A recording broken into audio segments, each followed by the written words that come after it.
Welcome to the LANCave, where we're living as nerds. Take 3, technical difficulties, internet issues, all kinds of stuff going on. But we're here giving you gaming news like we always do. We'll stitch some stuff together. We'll stitch it. We'll do it live.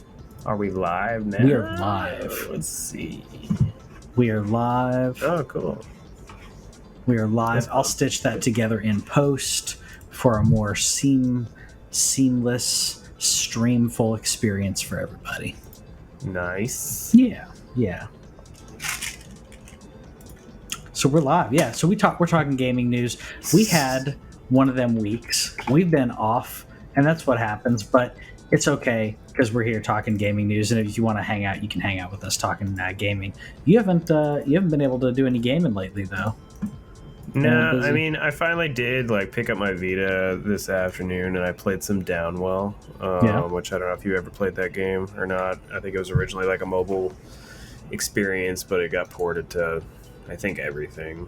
But played a little bit of that. It's just something to pass the time. With Zelda coming out this weekend, which I won't be able to play much of because my in-laws are coming into town, but I just didn't want to start anything. I turned on Final Fantasy IX for this month's 12 for 12, and I created a save in the first 10 minutes, and then once I actually sit down and actually get a little playtime into it with the God mode stuff, I think I probably would be able to make some progress, but I know I'm going to drop it for Skyward Sword.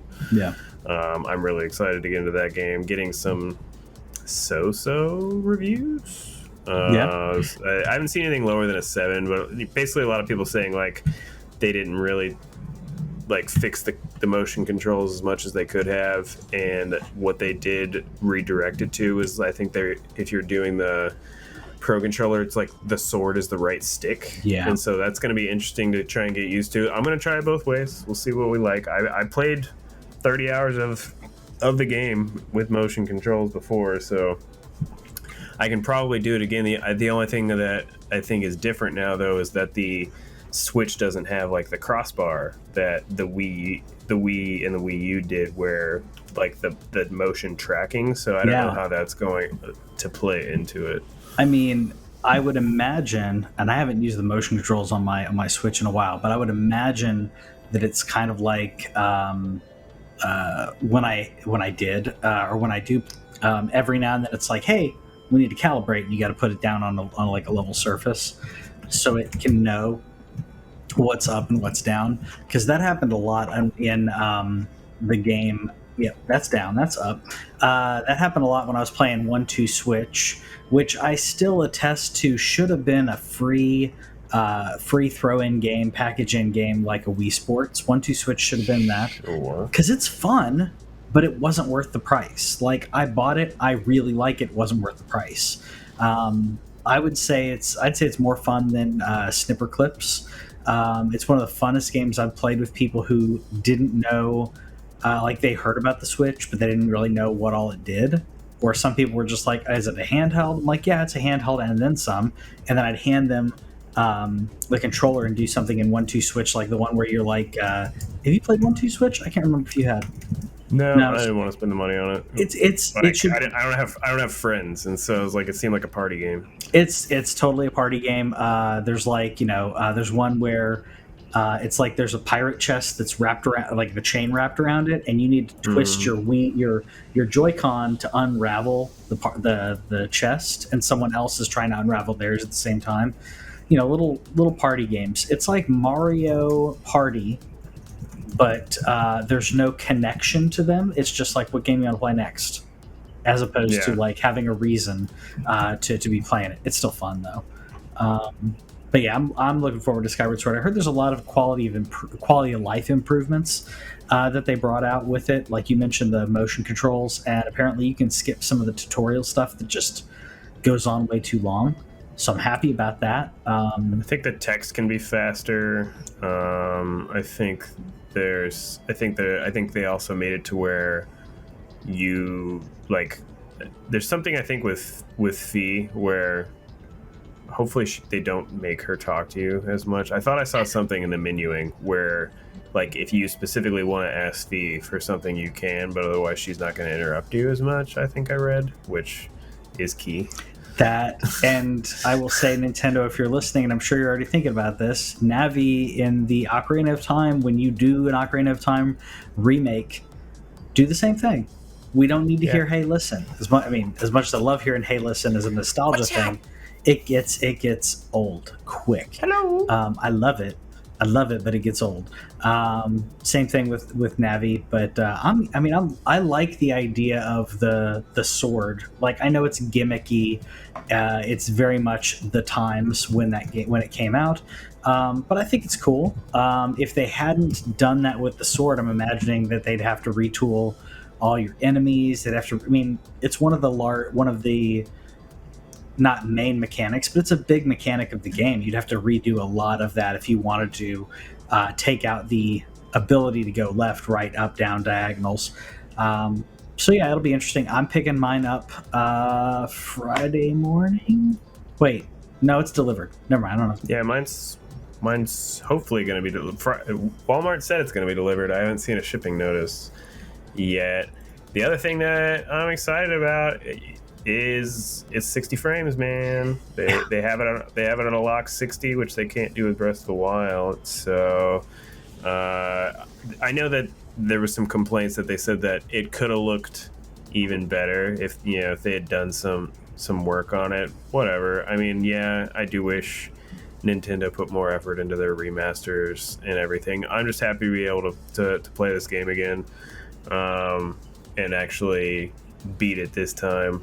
But I'm also just now really excited about the frames, because I already have a feeling Breath of the Wild 2 is not going to be at 60 frames. So it's probably not. I really wish it would be, but it's not going to be, because we're not getting a Nintendo Switch Pro at least anytime soon. Because we had the OLED. At least model. we get OLED. We got the OLED at least, which OLED, yeah, it's a great screen, but if you don't have a Switch, don't get this. If you have a Switch, don't get this. If you don't have one, this is a good model. So I want to talk about this briefly. That we talked about it last week. Jumping ahead just a bit though, but there was essentially there's some Nintendo dev kits for the Switch OLED, specifically for the OLED model. I can't remember, they were called like the Dev Kit S and Dev Kit A or something like that. And the new dev kit to develop games on the OLED model has 2 more gigabytes of RAM. So that's one of the reasons why people were leaning towards it being a Pro that was coming out, because they've had these dev kits for a while. They just have kind of kept this quiet that they had dev kits for a new Switch, NDAs and all. Now they can say, yeah, we got dev kits for it. I don't think this means that we're getting a Switch Pro. I don't think that's really what we're getting at here. A lot of people are taking that to mean, oh, well, that means we're getting a Switch Pro. I'm still in the camp of, I think the Switch Pro has been planned and it may be delayed and there's something like it. But at the same time, Nintendo doesn't have to come out with the Switch Pro. They could have the Switch last another 4 years or so and then come out with the next thing. That's at least my opinion on it. It could also take Switch cartridges, but it may not be Switch Pro. It may be their next console. They could do that in 4 or 5 years. They're not losing money. Nintendo's not hurting. So, I want a Switch Pro, but do they need a Switch Pro? The question is do I get the extra RAM too? No, you don't. See, that's what... Give me you're telling me that, first of all, 8 gigs. What century are we in right now, or decade, or whatever? 8 gigs of... I don't remember the last time I had a computer with 8 gigs of RAM, to be honest with you, man. So first of all, the fact that I can't even get that extra 2, what if that extra 2 was like the difference on playing something like Age of Calamity and just having a little less frame drop? Like, maybe you wouldn't be able to get more frames per second, but if you could process a few more enemies on your screen and not have everything dip. I don't know if it's the RAM or the GPU. I bet it. I have to wonder. Mm-hmm. So we got the Switch. Mm-hmm. We got the Switch V2 that had better battery, which I have mine and I love it. We got the Switch Lite if we're getting this Switch OLED, are we going to then get Switch OLED V2, which has 8 gigs of RAM on it? At some point, like a year from now. When did Switch V2 come out? Was that 2018 or 2019? Switch V2. I want to say it was 2019. No, 2018. Switch V2. I switched mine. Was it 2019? The difference between two versions, 2019. So that was 2 years. Well, a year and a half. A year and a half between the V1 and the V2. So next Christmas, do we get a V2 or a V2 OLED with better battery and more RAM? I mean, I don't know if we'll get that. That's the question. Do we get that, or do we get the Super Nintendo Switch as the next level? That's as the next, instead of Switch Pro, call it Super Nintendo Switch. Maybe we'll get that. I feel like if we're going to get a Pro, unless this becomes, why come out with this to then come out with a Pro like a year and a half later? And I know I'm contradicting myself from last week, but I'm just kind of mulling over this to say this is great. It's a great screen, but I feel like this may end up being this may end up being like the little bit more quality. So you've got like a good, better, best kind of situation with the Switch Lite, Switch, and Switch OLED. Because I like the Switch Lite, don't get me wrong, but it's smaller and doesn't dock. I'd rather have the option to dock, but I'd really rather have some enhanced horsepower. Now, one other thing that may end up happening, because there was speculation about this in regards to patents as well as stuff, like when the Nintendo Switch originally launched, or before it launched, there was talk of a possible upgrade dock that would give you the extra horsepower. Similarly, you can there's external video cards you can hook up to a laptop to allow for more processing. So the question is, does the OLED become the new thing, and then they give you a dock, an enhanced dock that gives you that sweetness when you dock it, so that way you have, I'm not saying it's going to be 4K, but some much better graphics. Should be 4K in my opinion. $200 dock that bumps your graphics maybe closer to 4K, 60 frames, smooth. I think it's completely possible, only because with Macs, for example, and I'm pretty sure you can do it with PCs too, but they make those external GPUs, right, that plug in via like USB-C. The Switch already has USB-C, which, good job Switch being in 2017, like being one of the first USB-C ported objects that I had aside from computers. I think that there's something that you could make the case for that. So if you had a USB-C ported dock that had a GPU in it, exactly. And then you offer the dock separate, kind of like like you offer if someone already has an OLED, you offer like the dock, but the next packaged, then you have a package OLED, and then the Pro is actually the OLED with the boost dock, and that's like $500. So then you have a $500 console that has the boost in docked mode. When it's undocked, it's got OLED, it's beautiful and everything, but once you dock it, it's just off the chain at that point. Just enough a boost graphically that the two of those can work in kind of like a hyper-threading kind of situation, where they can get maybe 1440. I'd love 4K, but making it something where you could play like Doom at more than like 15 frames per second. At this point, if I could just get 1080-60 from Nintendo, like, I'm not even going to try and shoot the moon. Wouldn't that be nice? Dock I'll it take 1080. Docked to 1080-60 would be nice.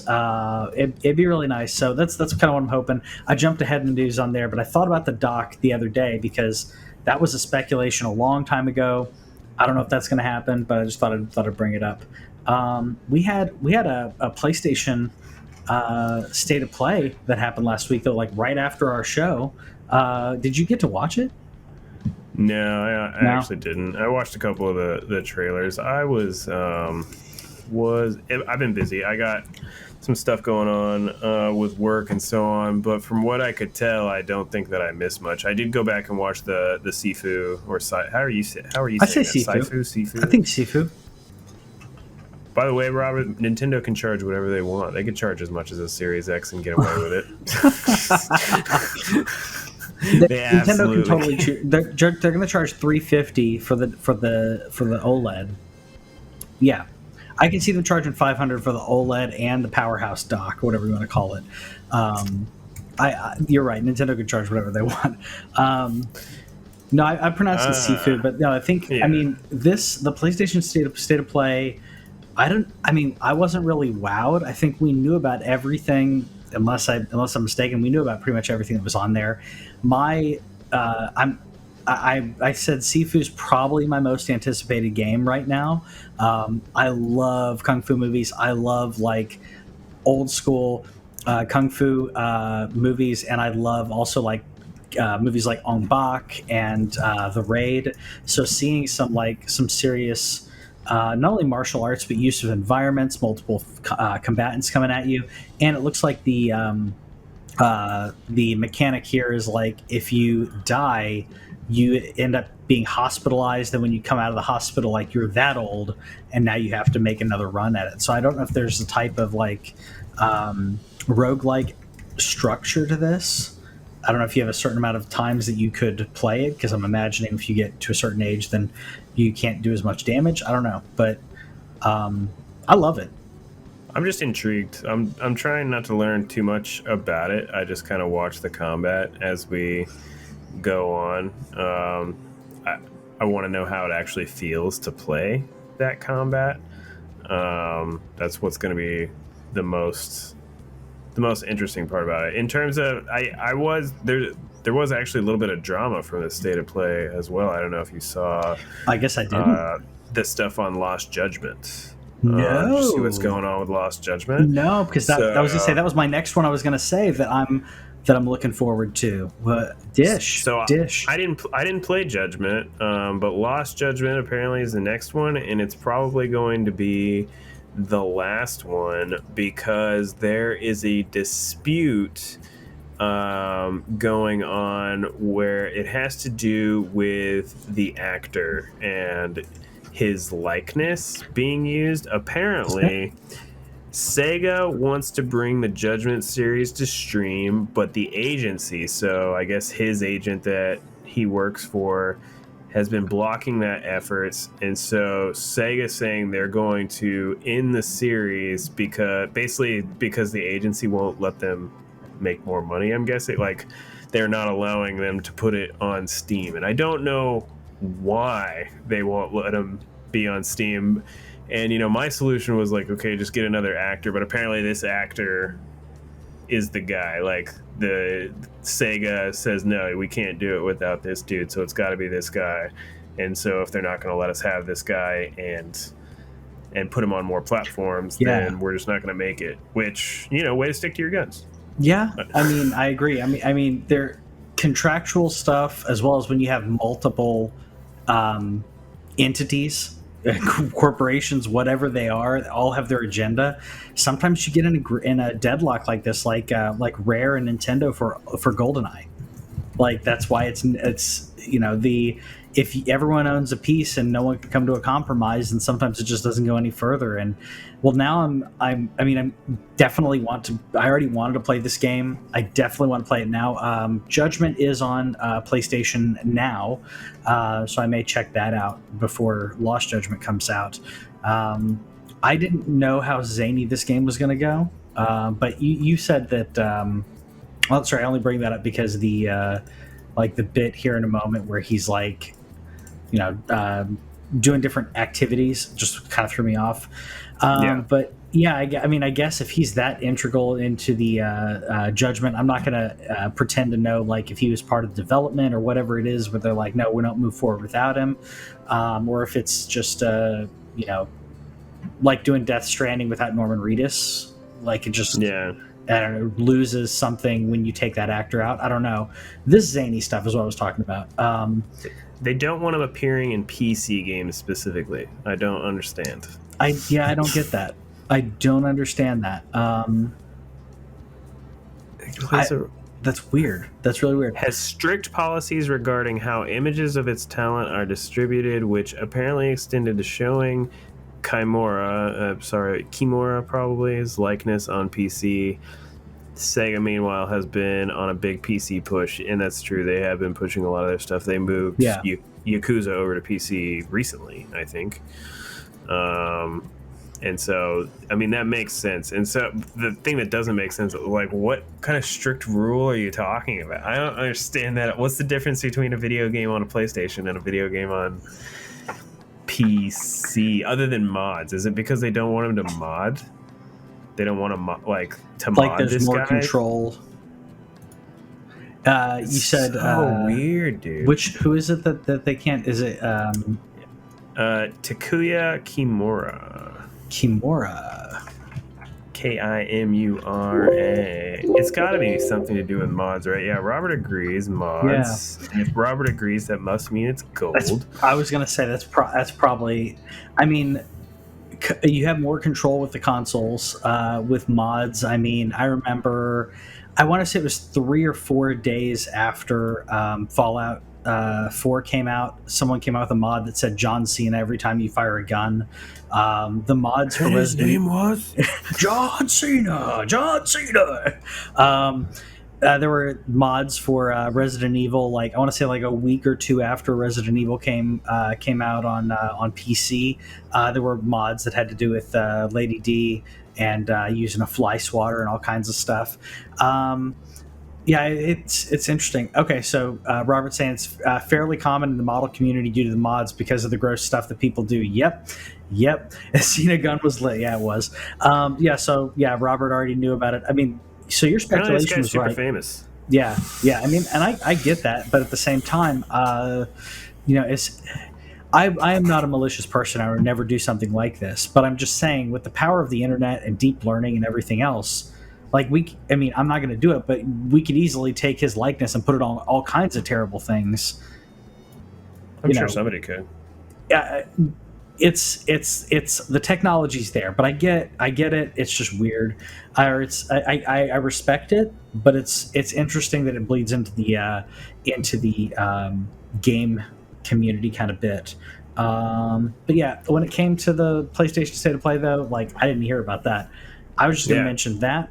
Sifu, which I think is my most anticipated one, but only because it's coming out further along. I think I'm going to get Tribes of Midgard, though. Really? I don't know. Something's got like hooked me about it, where it's I've seen that I'll wait and read some reviews, but it seemed like you can play in single player, then join multiplayer if you want, similar to Diablo 2, Diablo 3, where you have the flexibility of like you can play the game by yourself or you can play it with other people. Sure, there's stuff I won't be able to do solo if I am solo, but I have the option to play with other people. But the idea of a game in this style where I can continue to build my stuff while playing kind of a procedurally generated looter kind of game. It seems, I don't know, for some reason it's just really resonating with me. I'm going to wait for the reviews. If the reviews look good, I'm going to get it. But so far, soon too. I think like 2 weeks. Yeah, it's the 27th, if I'm not mistaken. It just for some reason it keeps resonating with me. And I know I'm going to get Diablo on probably. I'll get it wherever it runs the best. Yeah, I might. Man, if Xbox gets that on Game Pass, that'd be dope. There's no way. I mean, that's Blizzard. That's Blizzard. That's true. I mean, that's. Never mind. What am I talking about? Of course. Life is Strange: True Colors isn't getting on Game Pass, and that was one where I was like, they could do that.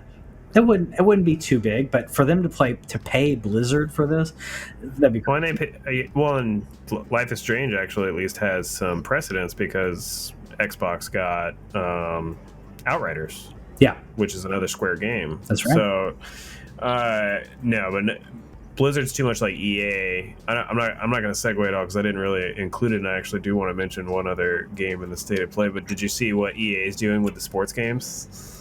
No. With upgrades. That's the only reason I didn't really include it. But so if you buy the PS4, or I think, or the Xbox One version of the next Madden and the next FIFA, you can only get the next gen upgrade version if you buy the $100 copy of the game. So it's not even $70.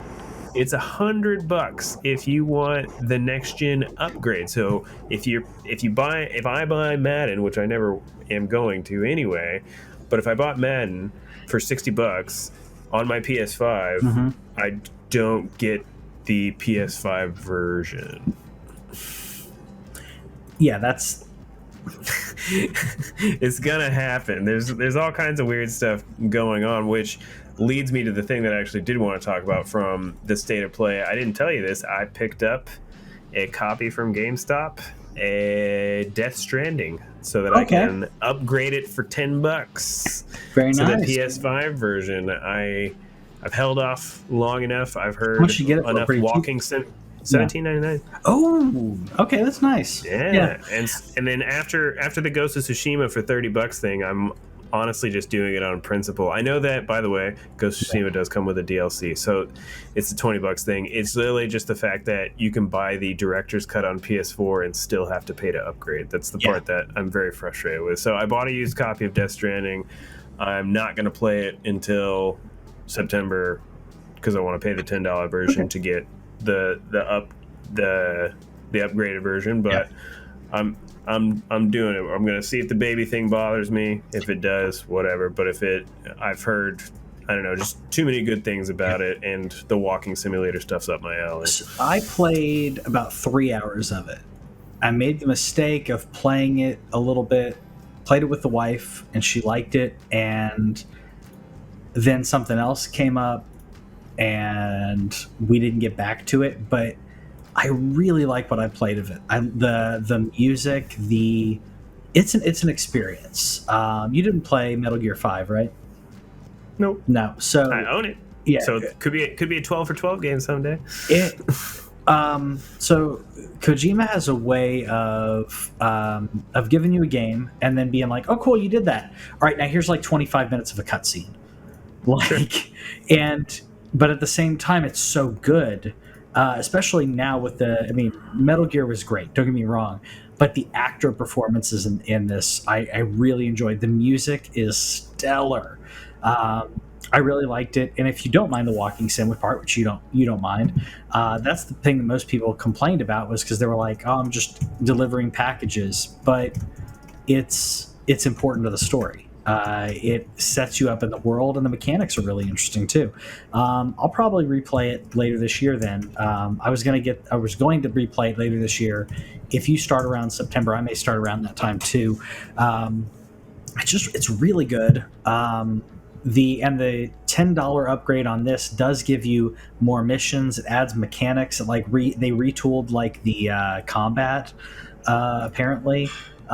So you're not just getting a upgraded visual for $10. You're actually getting a bunch of additional content. So if you've already played the game, you could dip back in if you wanted to do so. Yeah, which I think is cool. Yeah. I talked about Resident Evil earlier, and I meant to kind of segue, but it didn't really work there. But allegedly, there's a crack that breaks the DRM to stop piracy. So a crack that breaks the piracy on Resident Evil 8 that apparently when you use it to break the DRM, it fixes the performance issues. There have been some side-by-side videos on here. I didn't want to take someone else's source here and exploit it. I thought about it, but I thought I shouldn't. But essentially, if you use the DRM, like, the frame rate actually hits 60 plus. And if the DRM is applied, which if you don't know what DRM is, it's digital rights management of it's a way for them to make sure that your copy is legit. It's a software way for them to check in and make sure it's legit. But apparently, if you break that, then the game runs at 60 plus. If it's on, people were saying it was like 22, 25, which is significant. That's not just a few frames. It's over double the frame rate. I didn't play the PC version, but apparently people were complaining about it, and this may be a way around it, which is complete crap if that's true. I mean, for them to throw that on there. I hadn't heard anything about it being a problem. Maybe just because I'm just too much in the console space. Everything that I heard about the PS5 version of the game is that it was beautiful. So PS5 was great, yeah. I hadn't heard any performance issues. It was the PC version is the one that they were talking about. The Xbox ran fine. I played it on PS5. It was fine. The PC version, people were complaining about frame rate issues, and apparently this fixes it. And I don't know if it may also be hardware dependent, because you may be talking about more low to low mid-range PCs in regards to performance, and I'm only meaning that in comparison to like the 3080s, 3090s, that kind of thing. But that's a downside of PCs. You have different hardware for optimization, but DRM you shouldn't notice. There shouldn't be a reason. There shouldn't be it should be invisible to the individual. Steam being able to like log in. I've logged in my account. I've verified I am me. I can play my game. There is a handshake there. That's how it should be. It shouldn't be software that's running and checking constantly while you're playing the game. Checking in at the beginning, that's fine. Don't ruin my experience. I realize this is really dark. I don't know if it's because this is a HDR recording or what, but this is much darker than I thought it was going to be in regards to a. Apparently, it has stuttering issues on PC. Yeah, I just don't understand how DRM would fix that. I know that DRM can affect video output, but I've never heard of it affecting performance. Maybe it's just because I don't generally deal with DRM issues in regards to games, and it's only movies, and a movie is a lock 24. So what would there be to notice? I guess that's really interesting. It's got to be checking in during the game, or whatever it's doing is stopping a process or bloating a process. It's dumb. It's dumb if that's the case, especially when it comes to them testing and optimizing and saying, here's your minimum specs. Your minimum specs, if you're putting DRM on, the minimum specs should be able to run it at a smooth rate with that minimum hardware. I'm not against DRM, but it keeps popping up in different ways that is not beneficial. It's not beneficial, and the only people that it's benefiting are the companies who make the game. But if your product comes out and the DRM causes the product to have issues, the average person is just like, your game sucks. The average person doesn't say, I wonder what process is going on that's causing this to bog down. No, they just say this game sucks. I keep talking about it every week, but I'm in a couple groups on Reddit, on Facebook, and Discord, some gamer groups, and there's a lot of people who have no idea what they're talking about, but they'll say it anyways. And I know that as I'm a guy who's on the internet talking about video games as if I developed them, but I know that I don't know everything. And for people to they make broad assumptions like, oh, this game is just terrible. And then you find out, oh, the guy's running it on a 10-year-old PC. Okay, the game's maybe not the problem.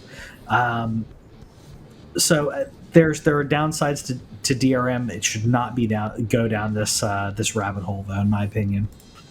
Yeah, I was looking like while Patrick was talking about that, I was just trying to see if anybody had managed to fix things, because I saw one article that said that she had a very capable graphics card and didn't experience any low performance. And so it's kind of a thing where maybe it's just that it's not running well on older stuff. Who knows? I'm not going to make any excuses for Capcom. If it's documented enough to where somebody's saying we cracked it and that made a fix, that just tells me that there's probably people still running like 1070s or 1060s or whatever, and maybe they just aren't. That's what I'm thinking. Getting the performance they should. Yeah, I've got a 1660 in this computer. I've said it time and time again. It's not the best. I'm trying to get an RTX. The 1660 does its job, but I'm not gonna complain about a game graphically when I'm playing on a 1660. If the person you were talking about, if she was playing and she's got like a 3070, 3080, I'm assuming she better not be having any problems. She probably, and that thing's probably just eating that up. Like, it doesn't care about the processing. Whatever, I got you.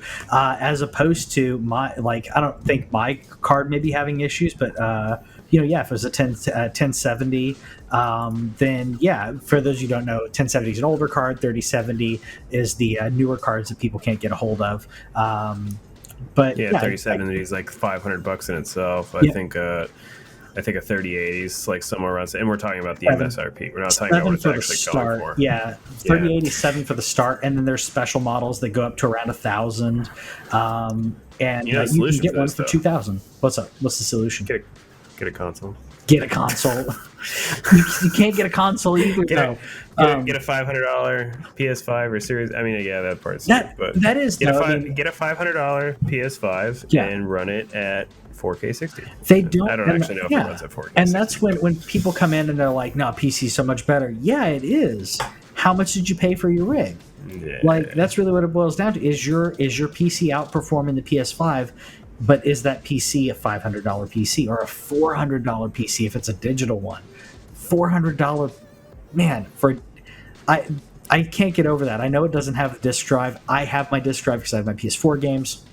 And all that, but I can't get over that $400 for a console that does pretty darn good when it comes to video. Yeah, it doesn't do as great as some PCs, but the video card in those PCs are $500, $700. So, and that's if you didn't pay the scalpers. So, what would you think then about spending $1.5 million? I say no. Even if I won the lottery. No, I would not spend $1.5 million on a video game, but somebody did. $1.5 million. Here I was. I'm looking at the news Friday, right? I was actually having a really good Friday. Got some good news from work last Friday. I see Zelda sell for $870,000. I'm like, yeah, my franchise, baby, let's go. Yeah. Like, that's still a ton of money for a very mint game. The same auction house, which is in Dallas, by the way, Heritage Auctions in Dallas, then turns around, sells a 9.8 rated sealed box copy of Super Mario 64 for $1.56 million. The question to you is, money laundering? Question mark? Great question.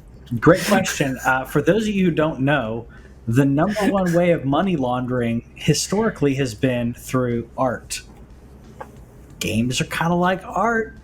I don't know if that's what's going on here. Either the first thing that I thought of was not money laundering, though that's a good idea.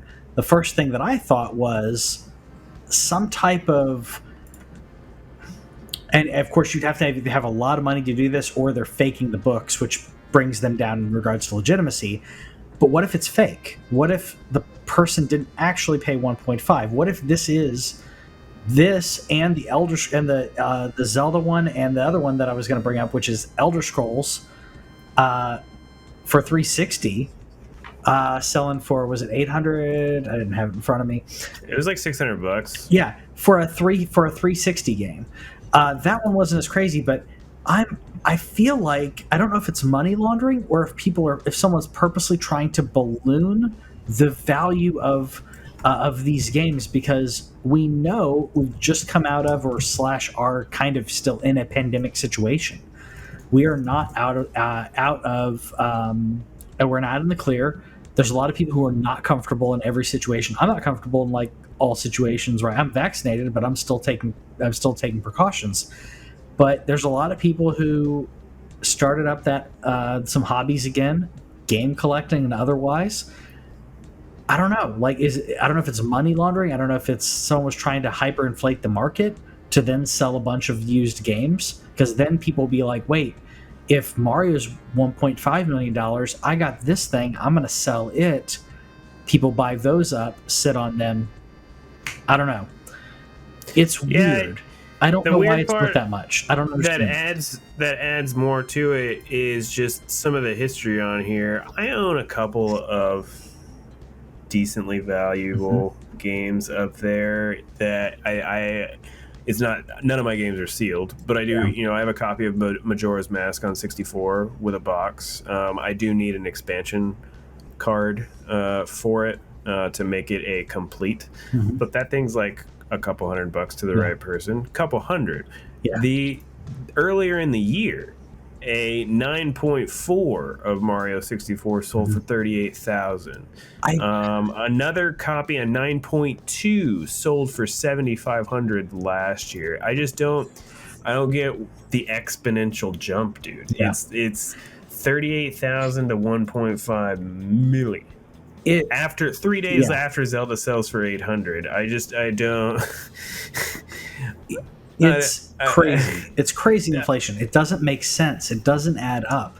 Something here is amiss. Either people have enough money, because there are people out there who have enough money. They're just like, yeah, I want that game, and I want the best version of the game, and I'm going to be the one who has the best, cleanest, most pristine version of that game. Maybe that's their game, right? Ocarina's, your game.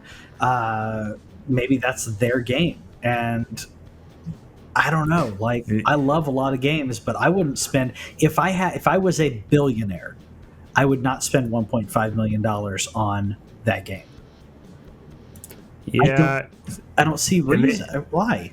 They've updated it. The stories. I guess Kotaku reached out to Heritage. Okay. Heritage claims 20%. So the game total will claim 20% of the total purchase price of the sale. So 1.3 million. So Heritage is getting like 200 and something thousand. It said the winning bidder was vetted. They were eligible to cast a bid. They are not related to the auction house in any way. It was an individual, independent citizen that does not wish to be identified. I don't know, man. Like, what kind of, like, is it a Dallas Cowboy or something that just like remembers that game from like when he was born? I just don't know who's spending that much money when you can get one that's slightly less quality for way less. It's got to be bragging rights. It's the Logan Paul, Charizard around the neck crap that I'm like, why did you? I don't understand why. If you want it, cool. I think I know I've talked to you about this. I bought some Star Wars collectible card game cards because I had them when I was little, and I bought a couple complete sets in regards to the starter, one of the expansions. I may collect some more of those because I really love them. Absolutely love them. It brought back nostalgia. But even then, I'm looking at it going, well, do I need to spend $250 on a Luke Skywalker piece of cardboard? I could. Should I? Here's where this has kind of, not to like kind of segue the conversation a little bit in terms of like video games, that we've been talking a lot about the size hard drives that we're buying because we're going way digital. I haven't gone completely digital, but for the most part, the last 6 months or so, Skyward Sword HD is going to be one of the few physical games that I bought. I did pick up Death Stranding because it was used at GameStop for $17.99. Am I making the wrong call by not buying physical games because not necessarily. I'm not going to keep any of my games sealed, but I'm not either. I open up my toys too. Yeah, I know that. I know Rob. Rob in the chat, he buys games, and I'm pretty sure there's a bunch of his games that he doesn't open them. I know he doesn't open them until he's absolutely ready to play them, from what I recall.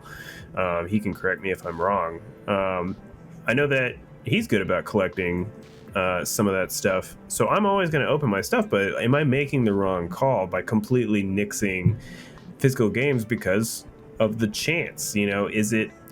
Yeah. The thing that I think about the most is some of the smaller stuff. Like, apparently one of the rarest games on PlayStation 4 is a game that sucks. I can't even remember the name of it, but I was listening to somebody else talk about it one time.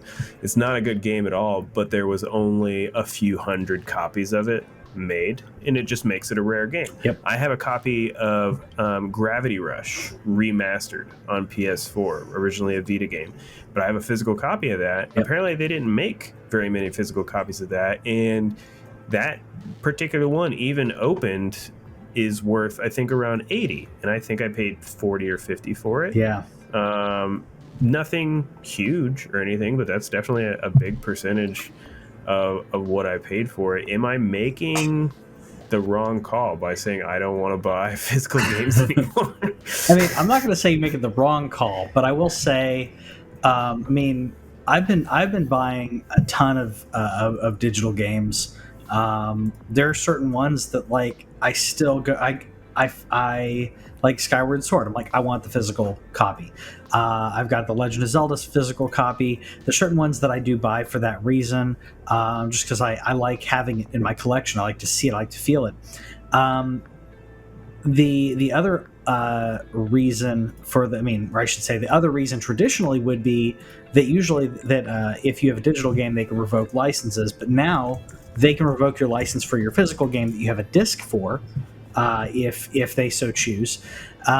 It becomes a really interesting dichotomy. But I will say, if you're paying for digital, you're paying for convenience. You're paying for the convenience of being able to load that up at a moment's notice, at any time, anywhere.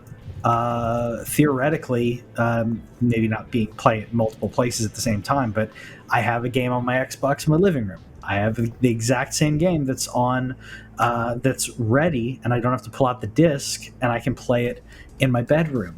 Same thing here. I got my PS4 here, my PS5 in the other room. I can play the same game in either one. Pull the save file and start playing without carrying around a disc. So there's a benefit to that. But yeah, I mean, I have that feeling too. Like now, like if it's a game that I think, like Elden Ring, I'm gonna buy a physical copy of Elden Ring. Maybe I buy physical copies of games that I truly think which is hard to do beforehand, but truly think like this is going to matter, this is going to be impactful, this is important for whatever reason. I buy the physical copy. And then you don't buy the Maddens, obviously, with this going on. The WWE games that are worth like $10 in a year from now. I mean, because I'll give you one right now. We got obviously the end of the show coming up, but right now, GameStop deal of the day: buy 3, get 2 free. PS4 games $29.99 and under. Like, do I just go buy some? I'm sure I could find 5 games on PS4 that I want, physically speaking. I bet I even own a couple of them digitally. I'm going to be doing that. I was looking at GameStop right now because I just wanted to see it. And this is the deal of the day, apparently, and it's got 3 hours and 20 minutes left. I mean, I'm definitely not going to say like no, buy them, because I'm not going to say that, and I'm not. We're definitely not going to hit the $1.5 million thing, especially because we open our games. I open my amiibos. I didn't tell you. I bought the hold on, right over here. I bought the Champions amiibos because they did a reprint apparently. So I've got Mifa and all of them. I space on their names, but. Yeah, all the champions from Breath of the Wild. She's my favorite, by the way.